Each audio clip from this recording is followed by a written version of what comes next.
Welcome to Beyondwords Presents. Today we are here with Rob Schwartz. He is the author of Your Soul's Plan as well as Your Soul's Gift, and he is a certified hypnotherapist. And he is here today to talk to us about exactly what his books are about. Your Soul's Plan, how we made it, how to discover what it is, and then how to fulfill on it even.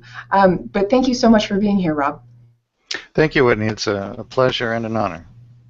Thank you. And I just want to let everybody know this is going to be a really interesting topic, so make sure that you know how to get questions to us. The Q&A app on the Google Hangouts page is a great way to send them to us, and as well be sure to to subscribe to our YouTube channel. And we have a couple of new things in the works, so stay tuned for the new app that we might have coming here very soon. So Rob, one of the first questions that came to me as I was reading through your first book was, how can you find out what your life plan is? It seems like, okay, you've created this plan, and you don't know you've created this plan, so how do you find it? How do you find it? Well, Whitney, there are several ways that somebody can find out what they planned before they were born. One of the ways, and this is the methodology I use to research my two books, Your Soul's Plan and Your Soul's Gift, is to work with mediums and channels who in one way or another can access that type of information. Astrology is a great way to find out. Any good astrologer can tell you a lot about your pre-birth plan. Numerology is also a very good way. You don't even have to work with a numerologist. Just buy a basic book on numerology. The calculations are very easy to do yourself. And then hypnotic regression, which is a service I offer, is probably the most profound way and the most direct way that I know of to tap into that kind of information.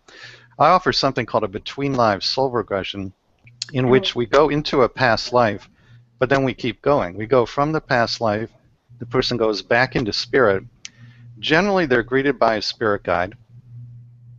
They'll spend a little bit of time talking with the guide about the particular past life they were shown and why they were shown that lifetime. It's usually something that had a big impact on the planning for the current life. And then they're taken from there by the guide to what is called the Council of Elders. The council consists of the very wise, loving, and highly evolved beings who oversee the cycle of reincarnation on Earth. So they know everything about you, not just your plan for your current life, but everything you've done in every previous lifetime. So if you get in front of the council, this is a potentially transformative experience because you can ask them any question on any subject and get an answer, including, what did I plan for my current lifetime? How am I doing in terms of fulfilling that plan? If you've had traumas or challenges of any kind, you can ask, why did you plan those and how do you heal from them, which is equally important. So you can get an answer on any question. So at the end of a session, I often have people say to me, you know what, I have no more questions about my life.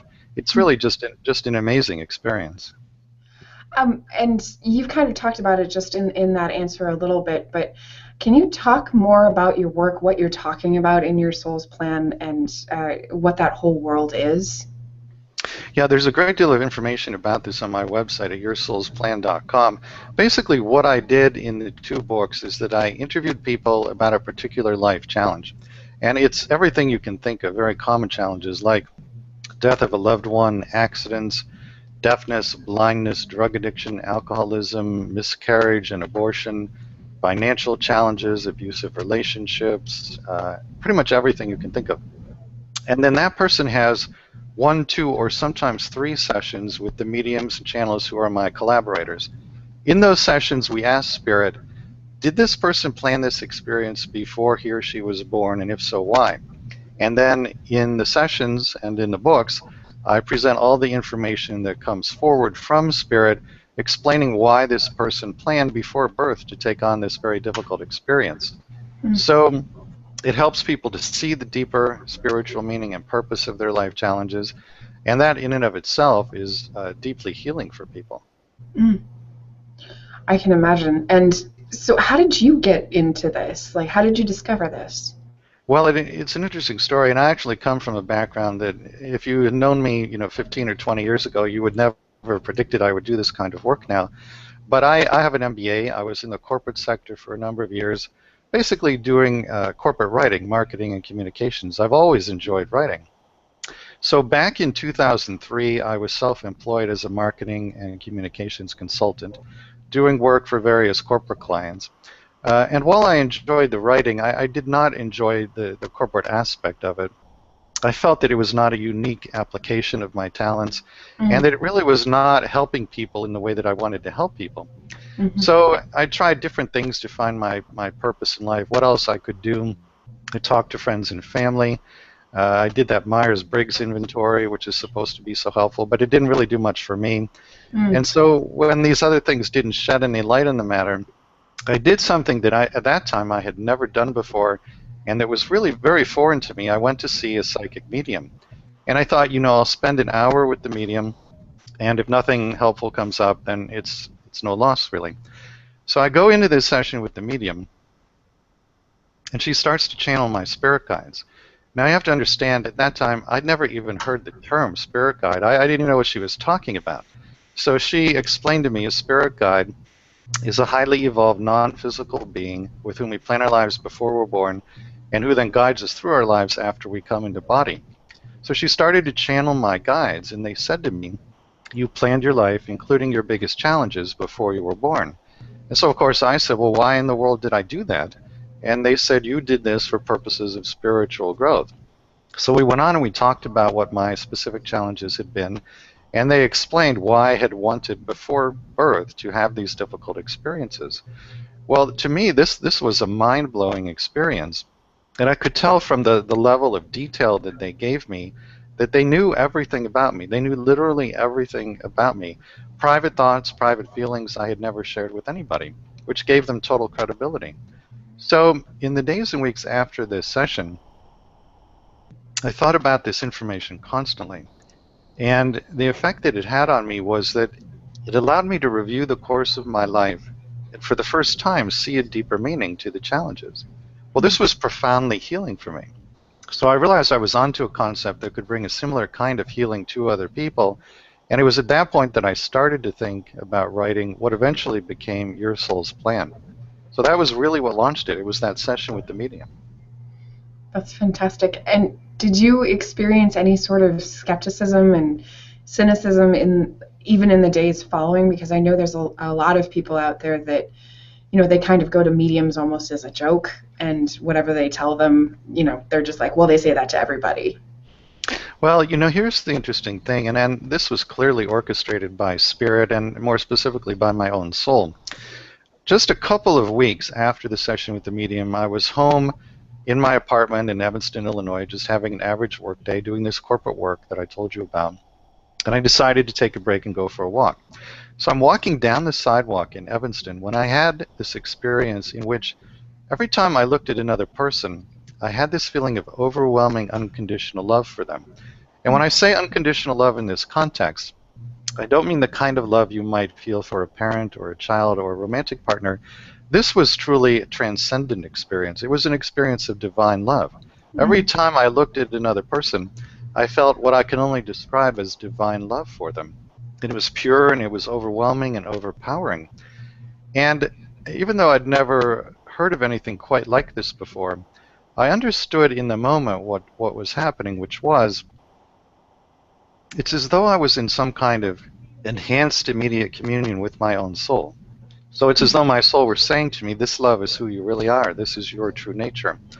And I found out later why my soul gifted me with this experience, which was when I went on to write the books and I examined people's pre-birth plans with the mediums and channels, we found in literally every instance the pre-birth plan was always based on unconditional love.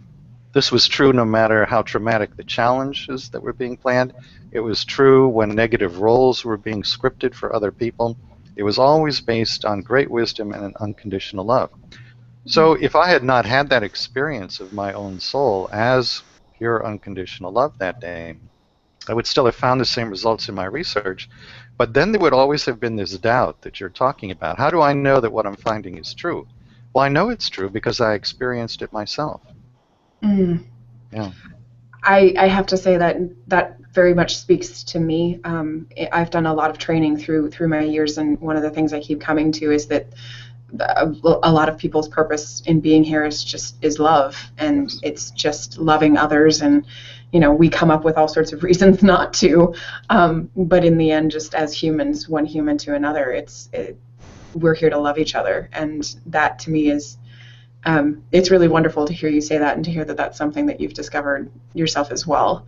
And one of the things you talk about a lot are the challenges that we plan for ourselves.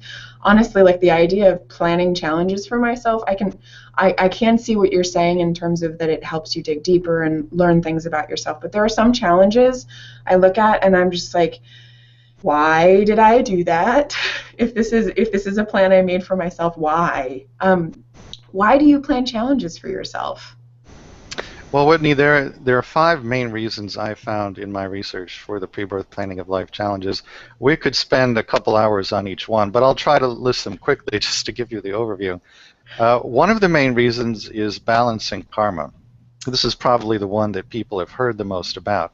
So basically, let's say that 2 people had a past life in which one was ill and the other person was that person's caretaker. When those 2 souls transition back into spirit at the end of that lifetime and have their life review, as we all do, they may have a sense of unbalanced energy around that relationship. And I say may because there's no external authority telling them that the energy is unbalanced. They decide for themselves if it is. Now, if they feel that way, then most likely they will want to balance the unbalanced energy. And so the easiest, simplest, and most direct way to do that would be to plan another lifetime together in which they switch roles. So the one who was ill becomes the caretaker. The one who was the caretaker plans the life challenge of physical illness. So that's reason number 1, is balancing karma. Healing is the second major reason. To give you a quick example, there's a story in your soul's plan of a woman who was born completely deaf in this lifetime. She planned the deafness before she was born. When we went into her pre-birth planning session, we heard the conversation she had with her spirit guide when they planned the deafness. And what emerges in that conversation is that in the lifetime prior to this one, she had the same mother she has in this lifetime. And in that past life, when she was a little girl, she heard the mother shot to death by the mother's boyfriend. Well, as you can imagine, she was quite traumatized by that, and it actually led her to commit suicide later in that life. So she returned to spirit with what you could call an energy of unhealed trauma, which now needs to be healed. She plans to bring the unhealed trauma into body for the purpose of healing it. And then the guide says to her in the planning session, "My dear, would you prefer to be born deaf so that no similar trauma will happen to you again and so that you can complete your healing from that lifetime?" And she says, "Yes, that is what I want and what I wish to do."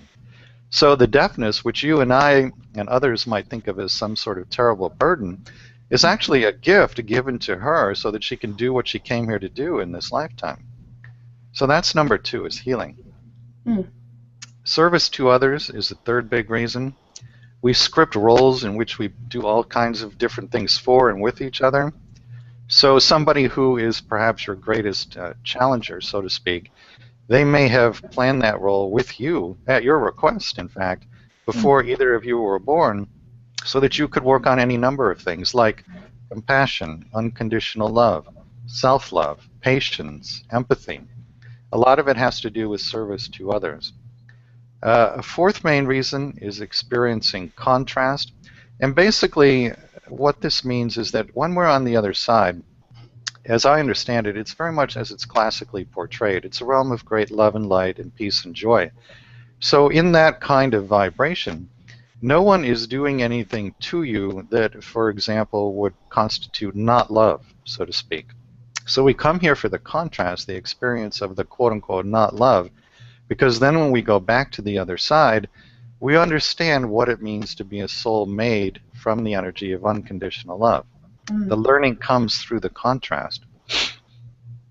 And the fifth reason, and this is somewhat sensitive and challenging ground, is that most people have had past lives in which they develop certain beliefs or feelings about themselves that are not true. And by not true, I mean that the soul knows not to be true. 2 of the most common are a belief or a feeling that one is unworthy, or perhaps even worthless, and second, that one is powerless. Your soul knows itself to be infinitely worthy and infinitely powerful. So if you have taken on a false belief or a false feeling like that, you will carry that energy back into body for the purpose of healing it. But as you may know, the world mirrors us back to us. That's essentially the function of the third dimension. So whatever's within your consciousness, even if it's subconscious, it will be mirrored back to you. If you have a subconscious belief that you are unworthy or worthless or powerless, that subconscious belief will outpicture in the form of sometimes very traumatic experiences, which are intended to mirror back to you the false belief, so that you can then bring it to the light of conscious awareness, where you can then set about healing it. From the human perspective, I know this seems harsh and maybe even punitive, but that is not Spirit's intention. Spirit's intention is to mirror you back to you, so that you can bring things that are in need of healing into the light of conscious awareness and then set about healing them. Because when I started, when I was reading through your book, I mean, the first thing that comes to mind, and it's a question that actually comes up in our work quite frequently, is you refer to traumatic experiences and us having planned them, but a question that gets asked frequently is like, so people in Africa who are suffering from all sorts of diseases or from warlords or things like the horrible things that are happening over there, as well as, there's some great things as well, or people who get murdered or whatever that is, they planned that for themselves? Well, let's be clear. Not everything that happens on the third dimension is planned. When I did the research for Your Soul's Plan and Your Soul's Gift, generally I asked the question, what percentage of the time is this particular experience, whatever it was that we were looking at, planned? Mm-hmm. And generally the answer from Spirit was about 70% of the time. Okay. So the vast majority of the time, if it's something significant, it probably is planned, but not necessarily. That other 30% is where free will comes in. We all have free will. You can use it anytime you like to deviate from your pre-birth plan as much or as little as you like. So there are certainly traumas and challenges that occur as a result of people using their free will. But the things that you're talking about, like your choice of where you're going to be born, that's always made before birth. So if you choose to incarnate in Africa, knowing that you will experience famine or disease or warlords or something like that, that's a pre-birth choice. Now, why would a soul make a choice like that? There's a system of channeling called the Michael system that some of your viewers might want to look up. It's not Archangel Michael, it's a group consciousness called Michael. And Michael says that planning occurs in part based upon soul age. So there are, I believe, 5 categories of soul age, ranging from young to mature. And the young souls are interested, according to Michael, in exploring issues of survival on the physical plane. So if you are a young soul, you would be curious about this, and you might well choose to incarnate in Africa, where you could explore issues of that kind. Then when you get into what you might call the young adult and adult phases of being a soul, according to Michael again, at that stage you're interested in exploring issues of power. Those souls tend to incarnate in a place like the United States, which lends itself to exploring issues of power. At the more mature stages, you are interested in exploring issues of emotion, relationship, psychology. The older souls gravitate, according to Michael, to certain countries, the Scandinavian countries, Poland, and within the United States, they tend to be congregated, interestingly, in the Pacific Northwest, and then certain cities that we would call New Age cities, like Sedona and Asheville. Mm-hmm. This, again, all according to the Michael system.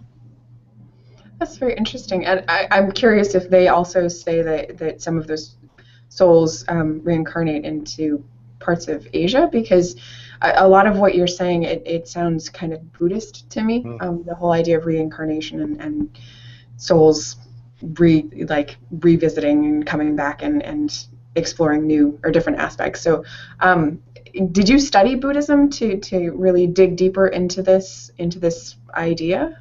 I have not studied Buddhism myself. I use a Buddhist meditation technique, but that's the only thing I've ever done with Buddhism.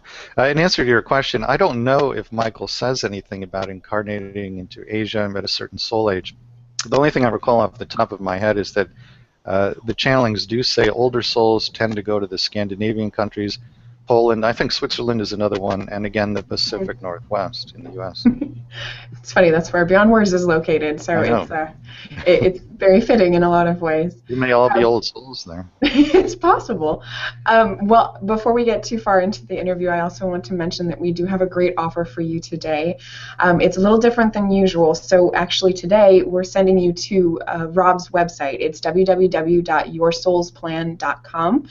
And using the promo code, the promo code BW Presents, you can get 20% off everything that's on his site, which includes not only his books, which I'll hold up right here, Your Soul's Plan and Your Soul's Gift, but as well as some of the services that Rob offers. And he was telling me right before this interview, his fiance is going to be making some jewelry that sounds really quite beautiful. But would you like to share a little bit more about what is available to people on your site? Yes. In addition to the 2 books, there are 2 DVDs. Yes. One is a short DVD called Your Soul's Plan, like the book, and it's 80 minutes of a talk I gave about the book. There's a longer one called Your Soul's Journey that is 2 hours and 40 minutes long, and that's a presentation I did with Barbara Brodsky, who's one of the channels in Your Soul's Gift, and we talk about why souls plan certain challenges before birth. So those are the 2 DVDs. There will at some point be the jewelry, although it isn't there yet. And then there's a spiritual counseling section in which there are 3 services provided. Spiritual guidance sessions, which are 1-hour guidance sessions from a pre-birth planning angle. Those can include, if the person is interested, something called the Divine Virtues Exercise, in which they can figure out the 2 or 3 virtues or qualities they came into body to cultivate and express. I mentioned some of these earlier. They're things like compassion, forgiveness, empathy, patience, and so on. We can do that in a 1-hour spiritual guidance session. And that's very valuable information to have because those are the themes of your life. That's why you're here. Also, I offer past life regressions and the between lives regressions that we talked about. And all of these are included in the 20% off coupon code. Awesome. Thank you. And Rob, thank you for offering that to our viewers because it gives them an easier opportunity to explore what you've been talking about. So thank you. And again, just make sure if you have a question that you want to send in to us, you can use the Q&A app in the Google Hangouts. So Rob, one of the things that you talk about in your book, you talk about lots of different stories and lots of people that you've worked with. And in your first book, you talk about accidents. And I would love to hear, because you know what we were just talking about before we talked about your great offer was that 30% of the time is not planned. So I'm guessing part of that is accidents or, you know, other choices and things like that. So what kind of impact and what do you do when there's an accident that changes your soul's plan? Well, here's the interesting thing. The accidents chapter should really be in quotation marks because 70% or so of the time accidents themselves are planned prior to birth. Now, you'll say, how can an accident be planned? Well, I asked that question in the channeling sessions we did for the book.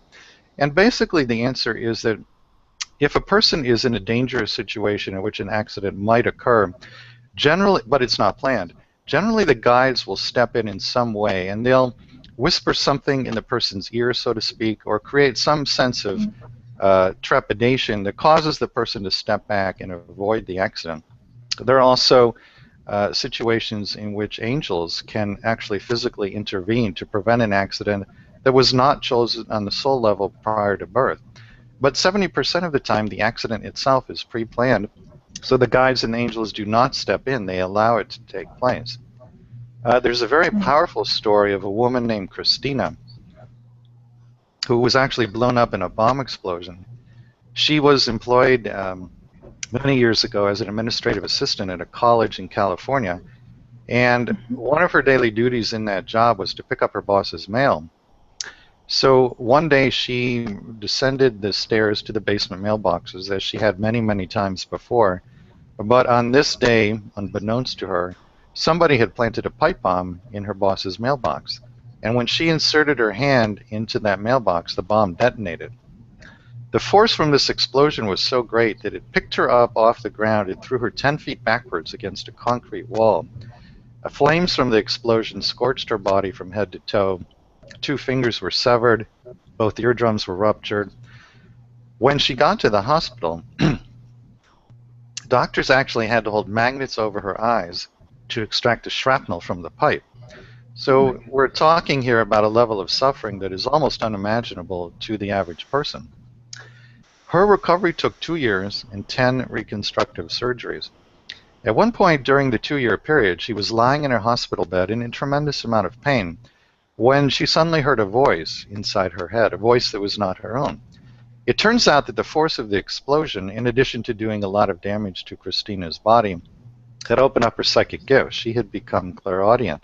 So the voice she heard that day as she lay in her hospital bed in so much pain was her spirit guide.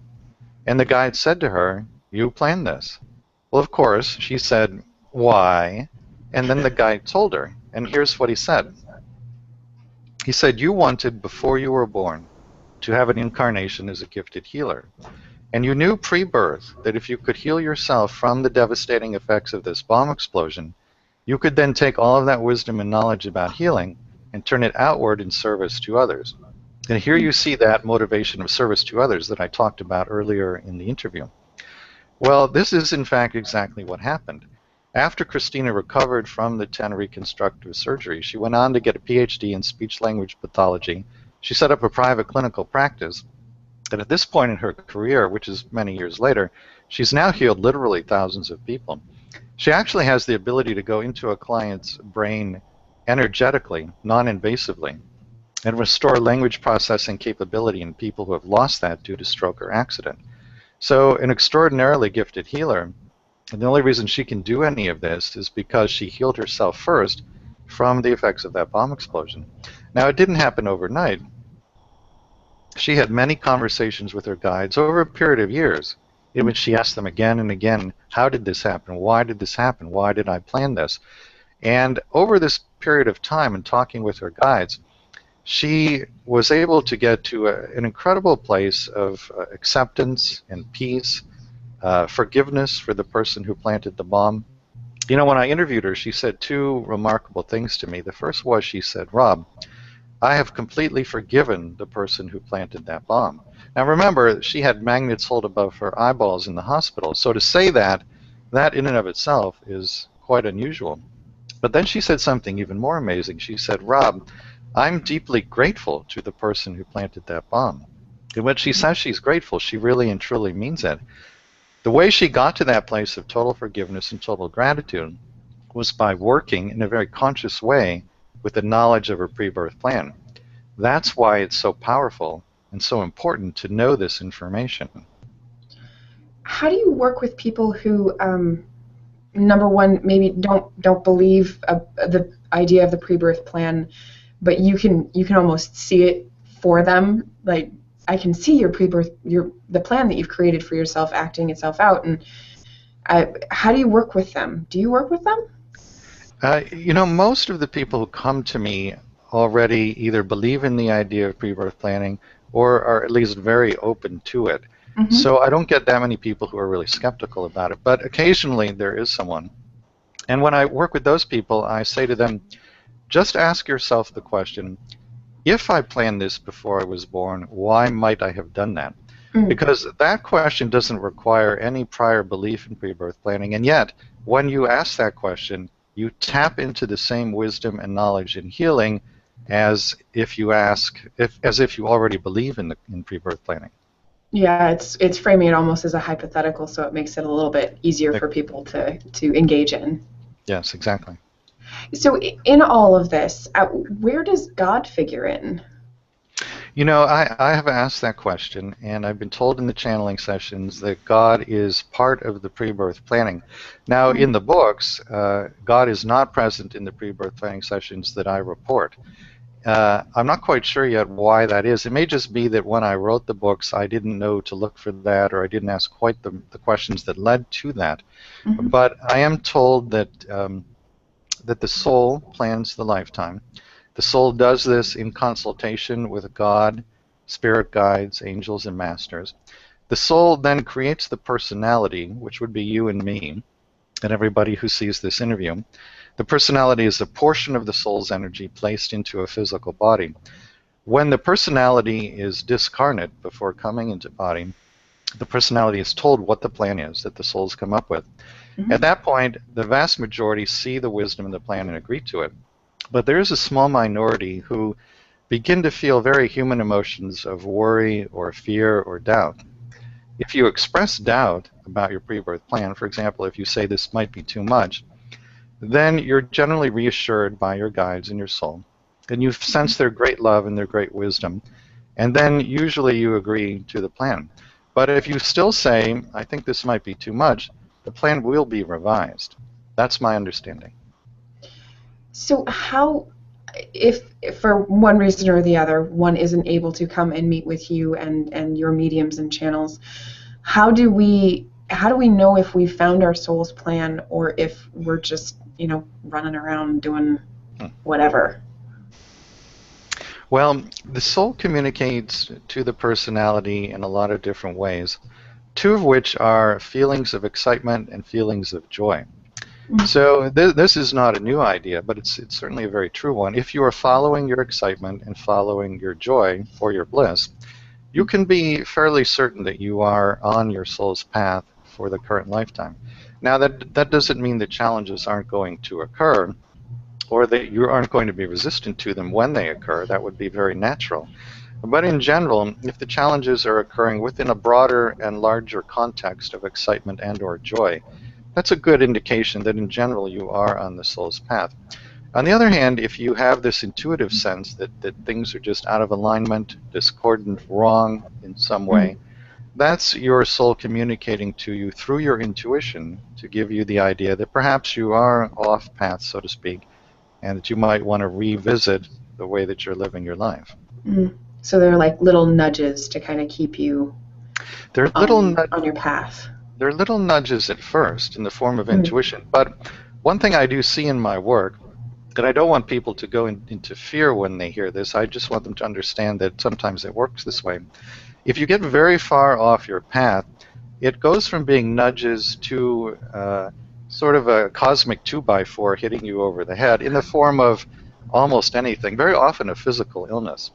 So I've had people come to me, for example, who they will have an illness and then another illness and another one, or an accident and another one, and it becomes increasingly severe each time it happens. If you see that kind of a pattern where a certain challenge keeps coming back around in increasingly intense form each time, that's often an indication that your soul is really trying to get your attention and trying to get you to look at something. So pay particular attention to that. Okay. Have you discovered or have you encountered souls where maybe in one of their past lives they were working on something and it didn't get completed and then they have reincarnated to continue on that particular path? Or do you usually fulfill on what you're here to do each time you come? It's very common not to completely fulfill pre-birth intentions. So, and this is not considered a failure in the soul's viewpoint. The soul does not judge the personality. So if you return to spirit at the end of a physical lifetime and you haven't completely fulfilled your pre-birth intentions, your soul will not judge you, and no one will judge you at all. The soul's response to that is basically, let's continue. Let's try another lifetime and finish what we started. So very, very often somebody will not complete what they wanted to in their pre-birth plan, and they'll just basically pick up where they left off. Well, and you started to talk about your personality and your soul, and I just kind of heard you say it is that our personality, would look at something as a failure, whereas maybe our soul wouldn't look at that.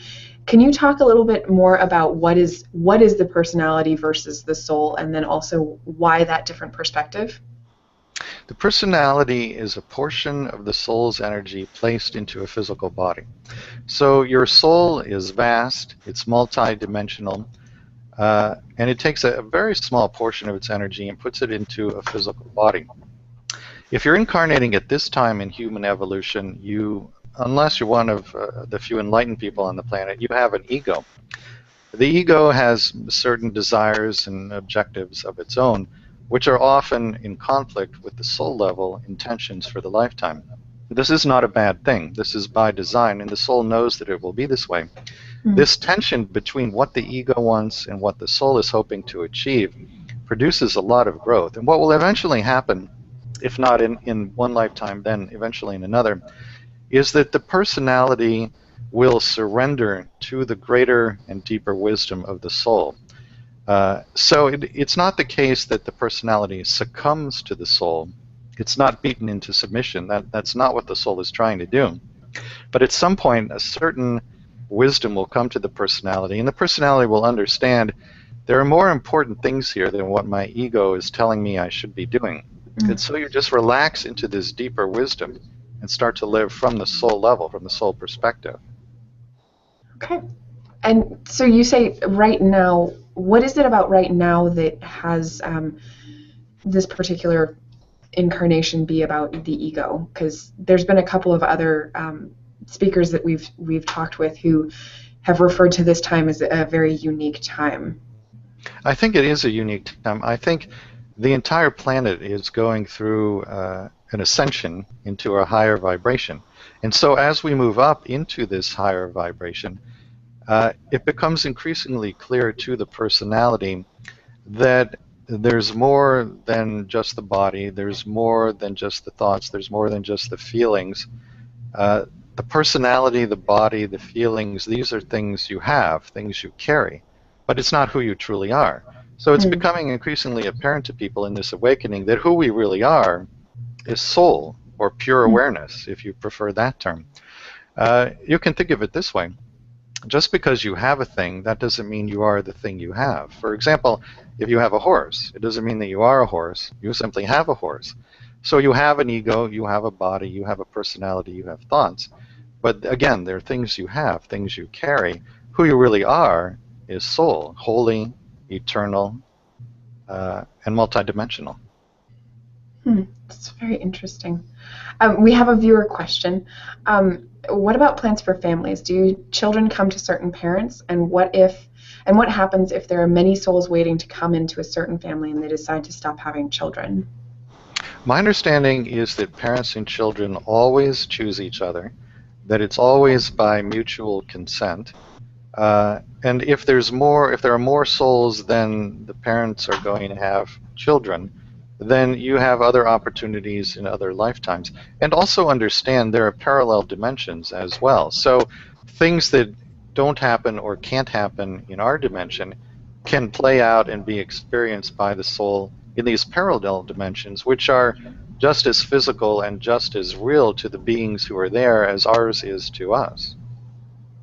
Can you say a little bit more about that? I'm fascinated by the idea of parallel dimensions. I don't know that I've ever gotten to talk to anybody about that before. Well, it's not my area of expertise, and I don't want to overstep my expertise, but we've touched on it in some of the channelings, particularly for the second book, Your Soul's Gift. One of the channels in that book is a woman in the Netherlands who channels Jesus. And so I asked Jesus about parallel dimensions. And he confirms, yes, there are parallel dimensions. And essentially, he compares them to the limbs of a tree. And he says they come and they grow and then they fade and wither and die, depending upon the needs of the soul. So we talk about a particular person who's in one of the chapters. Her name is Beverly. And I say to Jesus, how many Beverlys are there? And his response is very interesting. He says, quote, about 4. And I say, well, how can it be about 4? You know, you would think it would have to be a discrete number.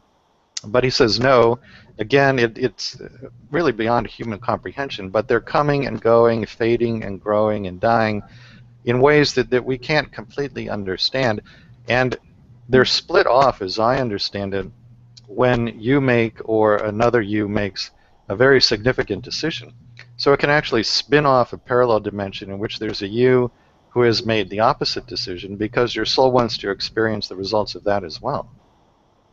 That just reminds me, there's a book that I read when I was younger that speaks to that, and that kind of that split every time there's a decision to be made, and so there's all these different dimensions. And I was just thinking about how you said that if we're incarnated in this period of time, then it's all about ego, and I was just thinking that it's rather pretentious to some extent of us to think that this is it, this is the only dimension, this is the only one that's going on, whereas while we're surrounded by all of these other dimensions.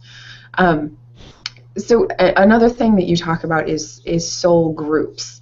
And my brother just recently had an experience with a psychic where he was told that I have been around him in several lives. And so I'm really fascinated by that whole idea. What is a soul group? How do you find them? Do you have to find them, or do they find you? A soul group, as I understand it, is a collection of souls who are at more or less the same stage of evolution, which is another way of saying more or less the same vibration or frequency. So you and the other members of your soul group will have many, many incarnations together in which you will play every conceivable role for and with each other. You will be brother and sister, father and daughter, mother and son, husband and wife, best of friends, mortal enemies, maybe even murderer and the one who is murdered. From the soul's vantage point, there's no judgment about any of these roles. They're all played in service to each other so that we can learn and experience different things. And you will simply take turns playing these different roles for each other until you decide to move on to a different kind of experience, until you feel complete with the one you're having here in the third dimension.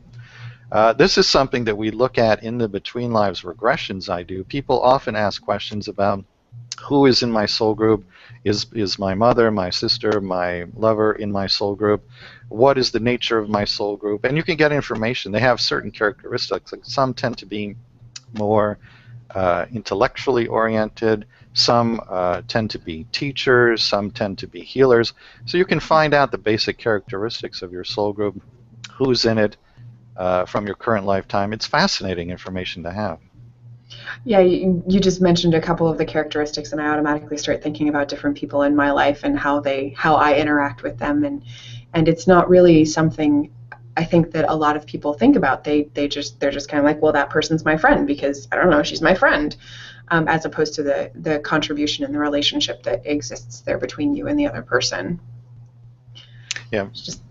I was just thinking about that, the awareness that it takes to see that. Well, very often the significant people in our lives, these are long-standing relationships that span many lifetimes. And so probably many of the people who will watch this interview will relate to this. You meet somebody for seemingly the first time, and then you have a very strong reaction to them that you can't account for based upon that particular meeting. Maybe you feel great love for them even though you hardly know them. Or maybe you feel like you hate this person even though, again, you hardly know the person. If you have a reaction like that, very often it's due to something that happened in one or more past lives. It's fascinating. We actually just got a viewer question about that exact thing. It's like when you come across someone who you absolutely resonate with immediately, feels like you've known them forever.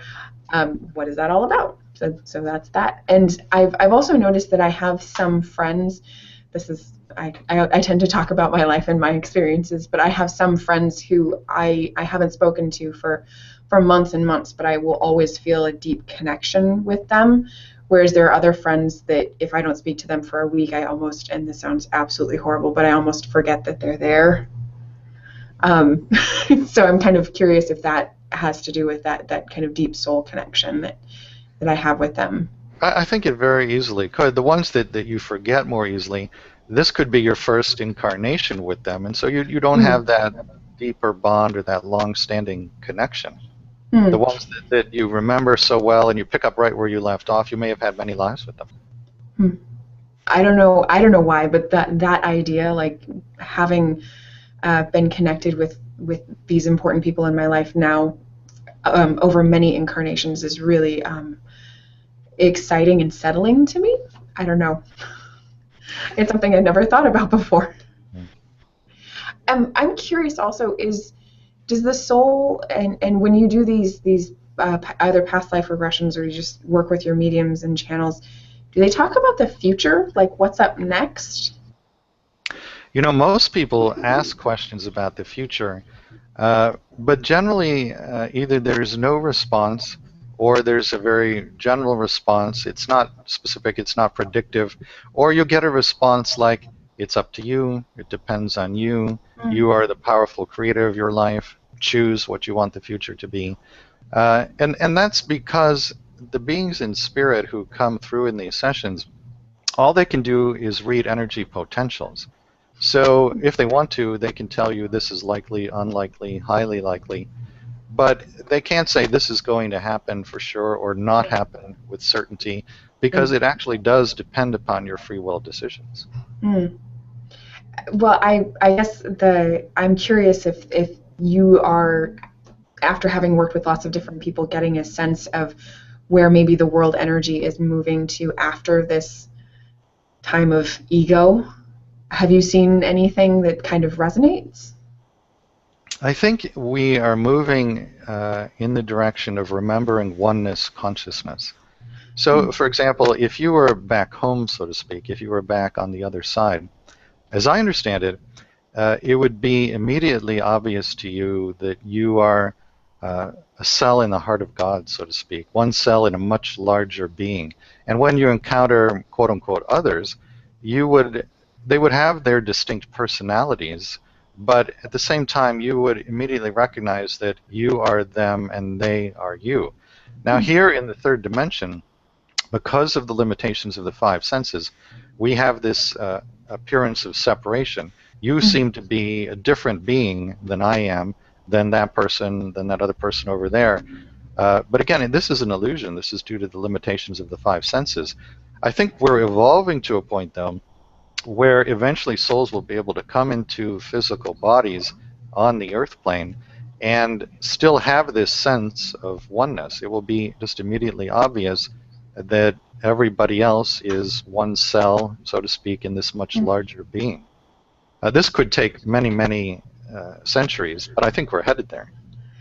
And I as soon as you say that we have this illusion of separateness because of the five senses, I'm like, well, yes, we are separate.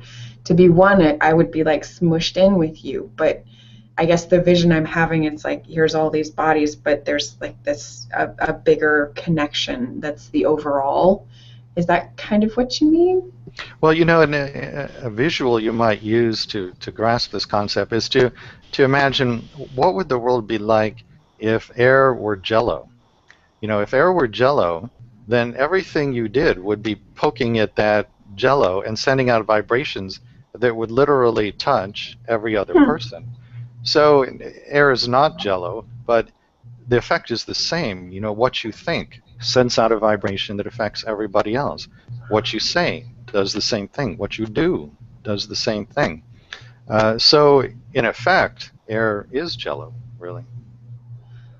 I have never heard it explained that way, and that is absolutely amazing because we all think that the actions that we take are very insular, that, oh, I went out to lunch today and, by myself, so there's nobody else there, so it had no effect on anybody else. And if we think of the air as jello, it actually had a huge effect on lots of different people. That's exactly right, yeah. Okay, that's very interesting. We do have another viewer question, but before we go to the viewer question, I just wanted to take a moment to remind people of the opportunity that they have, because you decided to come on Beyond Words Presents and share this with our viewers. You can go to Rob's website, which is www.yoursoulsplan.com, and using the promo code BWPresents, you can get 20% off of the products and services that are available on his site. So be sure to go there and explore those, and maybe you can engage Rob in one of these conversations about you. And I just think it would be fascinating to dig deeper into all of this. The viewer question that we have is, what about soul plans for plants or animals or places even? My understanding is that animals do have souls, and there's actually a chapter in Your Soul's Gift about the pre-birth planning we do with our future pets. And it's really a very poignant story. It's a story of a woman named Marcia who plans prior to birth to be a dwarf. In this lifetime, she's 4 feet 8 inches tall. She does this for various reasons of her own, but having put that plan in place, she realizes that she's going to be an outcast, she's going to be ostracized by children at school, for example, and that this will be very difficult emotionally. So she brings into her pre-birth planning session all these future pets who are going to be in her life to provide her with the unconditional love that she won't get from other people. So horses come in, dogs come in, cats come in. There's even a rooster whose name is Crooked Beak, and they come into her pre-birth planning session, and they talk with her about how they're going to give her the unconditional love that she won't get, for example, from the other kids at school. And that's exactly the way her life has played out. So there is a tremendous amount of planning that we do with animals. Now, in terms of what sort of planning do they do on their own if they're not going to have contact with human beings, that's something that I have not looked at yet, and I have not done any research on pre-birth plans for plants. It would be an interesting question to explore. I would think so. The first plant that I think of is there was a giant Sitka spruce here in Oregon that recently, well, not that recently, but it died, and the impact that it had on the area, and it was a tourist attraction and all that fun stuff. So it's not like, you know, just grass, although I'm sure grass might have its own plan as well. I don't know. What is something that I know that a lot of the work that you do really requires you to work with people and things like that, but what is one thing that you want to leave people with today that they can go out into their life and maybe just be more aware? I think the message I would like to leave people with, again, is that you are not your body, you are not your personality or your thoughts or your emotions. You are the holy, eternal, courageous soul who bravely planned this lifetime, who bravely planned to leave a realm of love and light and peace and joy, to come into body, to experience challenges so that you could balance karma, heal, be of service to others, experience contrast, and correct false beliefs or feelings about the self. You are soul, a holy, eternal, courageous, powerful, multi-dimensional soul. That's beautiful. Oh, we actually have another viewer question. I'm sorry. Thank you. That's beautiful. And I want to kind of put that, I want to print it out and put it up right in front of me just to remind me of who I really am, you know. So this is from Deborah. She said, thanks for this meeting, and how do I know if I'm doing my soul's plan? How do I start my plan? How do I start to plan my life, or how do I succeed?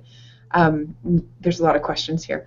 You say that the soul communicates with me in many ways, and what if I feel good, if things flow in my life, does that mean that I'm doing my plan? And you talked about this a little bit earlier, but yeah, there's your question. Yeah, I think that sense of flow is a great indicator that you are living your life in accord with your soul's pre-birth plan. You're in sync. You just have that sense that things are flowing, things are right. And as we talked about earlier, a feeling of excitement, a feeling of joy. These are communications direct from your soul. For people who aren't sure whether or not they're on their path, they can explore the methods we talked about earlier. Astrology, numerology, working with mediums or channels, the between lives regressions that I offer, a form of hypnosis, and there are a couple other things you can do on your own. For example, before you go to bed at night, speak out loud to your soul and ask one question. It could be anything like, am I on my path? Then ask your soul to send you a dream that answers the question. Your soul will respond to that request. Maybe not the first night or the fifth, but if you stick with it, your soul will send you a dream that tells you what you want to know. You can also just ask in meditation. Clear your mind, set an intention to ask the universe, am I on my path? And then just sit quietly in meditation and see what comes to you. It's not so much that you're going to hear a guide speak to you in that meditation, although you might, but it's more that the soul will, or the guides will answer your question by planting a seed that germinates sometime down the road in the form of expanded awareness. So one day you will just realize you know that you are or are not on your path. You won't know that the seed was planted in the meditation, but in fact it was. My personal experience has been that I experience challenges very much in the way that you talk about them, that I know that they're here to learn, to teach me something. And so I tend to be very even-keeled about just life in general. I know that if there's a perceived failure, then that was there to teach me something. If there's a perceived success, then that was also there to teach me something. And I guess I've always just assumed that almost exactly what you're saying, that if I'm happy and I'm joyful and I'm excited about life, then I am following my soul's plan, and that's what has been laid out for me. And there's a lot of comfort and actual confidence that comes with that, with that understanding. Is that what you're talking about? Like, can I continue with that? That's exactly what I'm talking about, and I think you should continue with that. Yes. Okay, check. I will do. All right. I mean, not to say that there aren't times when something pops up for me and I take a look at it and kind of like, that feels a little odd, but I just know that I've had my friends refer to me sometimes as just a stable, steady person, and sometimes I start to think that that's not a good thing, that I should be more, outgoing, trying all these crazy different things and pushing myself harder, but I guess I feel happy and joyful where I am. So so the question, I guess, is, if you're feeling excitement and joy where you are, is it possible that you would be feeling excitement and joy about something that is not a part of your soul's plan? I don't think that that's very likely unless you were so immersed in ego that you were confusing fulfillment of the ego's desires with true soul level excitement or soul level joy. And as somebody who's listening to this broadcast today is in all likelihood far enough on the spiritual path that that description wouldn't apply to them. Got it. Yeah. Well, and I'm constantly looking at the people around me, and I'm sure everybody who's watching does this as well, because as you just said, it's like a lot of us who are watching are very are more aware than maybe others around us. So I just how do we be with the others that maybe are not so conscious of what's going on? The thing to do is to just be an example. If you try to instruct other people, and we all know this, if you try to instruct somebody else in how they should live their life, that never goes very well. But if you just go about your life and you are happy, you are excited, you are joyful, people notice this. Now, they may or may not ever ask you, what is your secret? How did you do this?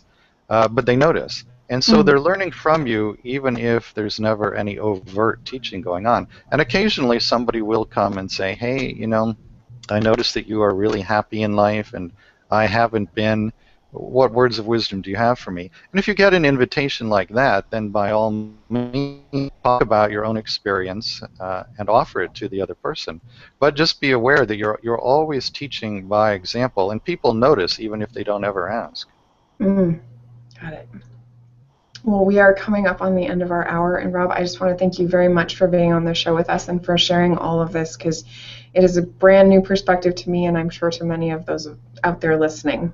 So thank you for being with us. You're very welcome, and it was a lot of fun and a great pleasure for me. Great, I'm so glad. And I just want to let all of our viewers know we are actually going to be taking a break for the month of August. We're going to put some new stuff together and make sure that the shows coming up in the fall are going to be really, really exciting. And the first show that we have for you in the fall will be the very first Wednesday of September is Doctors James and Deborah Rouse. They are going to bring to us their brand new it's a really revolutionary and exciting full life health plan that they describe as Think, Eat, Move, Thrive. So be sure to join us then and have a fantastic month. And be sure to subscribe to our YouTube channel so you can keep watching all of these great videos we've got coming your way. Have a great month, I guess, this time.